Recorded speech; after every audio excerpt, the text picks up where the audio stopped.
George continues to grill Harry for answers about what's really happening with Kojo, but his efforts lead nowhere. Harry remains tight-lipped, leaving George even more suspicious and frustrated.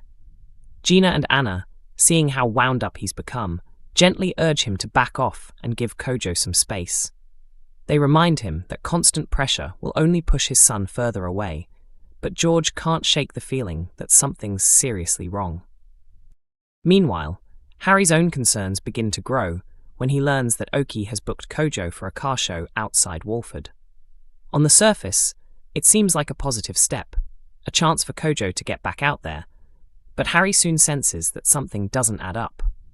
When he digs a little deeper, he realizes the event might actually be a cover for another dodgy operation. As the truth begins to dawn on him, Harry's torn between loyalty and fear, desperate to protect Kojo before things spiral out of control. Elsewhere, Kathy and Julie offer Phil some advice of their own. As he prepares for a flight, they suggest he pay Ben a visit before heading to the airport. Phil hesitates, old tensions and guilt hanging in the air, but their words hit home. It's clear that despite everything, father and son still have unfinished business. Across the square, Suki finds herself at the center of more family drama when her relatives discover her plan to adopt a child with Eve. Their reaction is harsh and immediate. They brand her a bad mother and urge her to abandon the idea altogether. Hurt but determined, Suki refuses to let their judgment sway her. With her emotions running high, she heads to number 31 to find Eve, desperate for reassurance that they're doing the right thing. And over at the Slaters, tension continues to brew between Vicky and Ross. Their relationship is already strained, and things worsen when Joel once again makes a series of crude, sexist remarks. Vicky tries to keep the peace, but it's clear that Joel's toxic attitude is starting to take its toll on everyone around him. EastEnders explains how jailed Ben is able to return. It's the question that's been on every EastEnders viewer's mind since news broke of Ben Mitchell's comeback. How exactly will he manage to return from America? Back in August, it was revealed that the fan-favorite character would make a short-lived reappearance this autumn, sharing scenes with Ricky Champ, who reprises his role as Stuart Highway.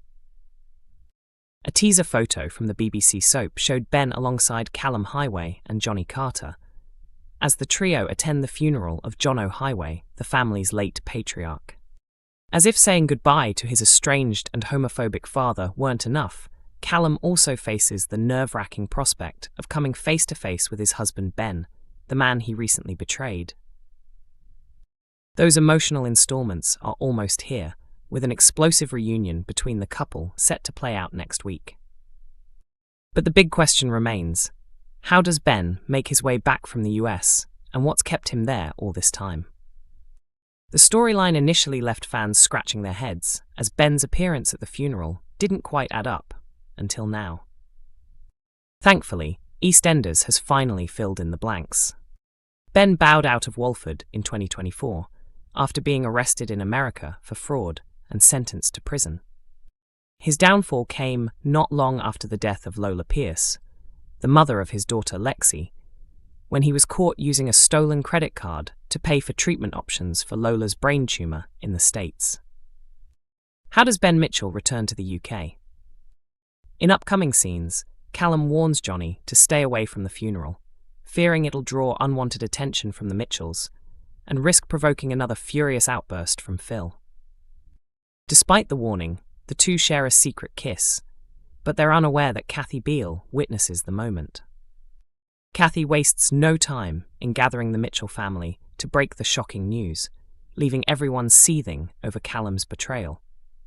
Determined not to let the matter rest, the clan prepare to confront him before the service. However, they're taken aback when Callum fires back with some uncomfortable home truths. Reconsidering his stance, Callum ultimately confesses his feelings for Johnny and insists that he should still attend. The Mitchells decide to keep the affair under wraps until after the funeral, though secrets in Walford rarely stay buried for long. Just as tensions reach breaking point, Ben makes his dramatic entrance at the burial. Phil and Kathy are overjoyed to see him, and Ben explains that he's been granted day release from the UK prison he was transferred to after tipping off authorities about corruption inside his American jail. Joel and Tommy spark a shocking incident. Violence follows once Joel is back at home. Joel and Tommy's behavior takes a shocking turn at school, leading to a major disruption that quickly becomes the talk of Walford. Teachers are left shaken, parents are furious, and word spreads fast across the square. By the end of the day, everyone seems to have an opinion, and the incident sparks a heated debate that divides families and friends alike. As the community weighs in, conversations soon turn to the growing influence of offensive and harmful content online. While some blame social media for shaping toxic attitudes among young people, others argue that parents need to take more responsibility. The divide becomes clear. Older residents are appalled by what they see as a loss of respect and values, while younger voices push back, insisting that society itself is part of the problem. Back at home, tensions are running high as Kat, Alfie, Ross, and Vicky gather in the living room to confront Joel and Tommy about the scene they caused at school. The mood is tense, everyone speaking over one another as emotions bubble to the surface. Kat, visibly angry but trying to stay calm, urges them to think about the impact their words and actions have on others.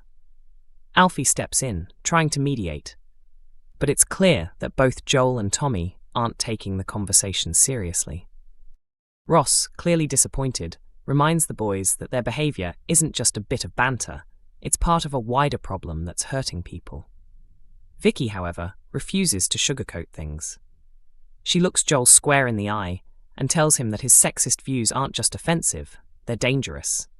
Her words hang heavy in the air, but Joel only smirks, scoffing that everyone's being dramatic.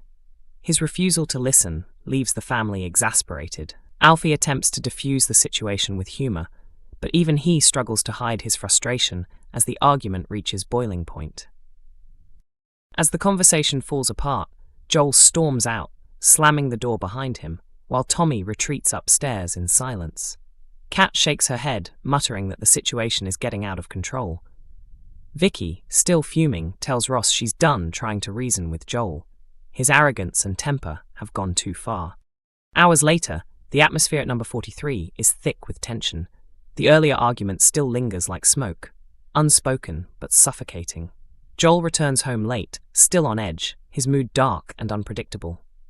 Vicky, sitting quietly in the front room, tries once more to reach out to him, hoping to find some common ground. But her attempt at calm quickly reignites his anger. When she challenges him about his behavior and the way he speaks to women, Joel snaps. His words turn cruel, and before anyone can react, his temper boils over completely, and he lashes out, striking her. The blow leaves Vicky stunned, her face pale with shock as she backs away in fear. For a moment, everything goes still. Ross rushes into the room, horrified by what he's just witnessed, while Joel realizes too late what he's done.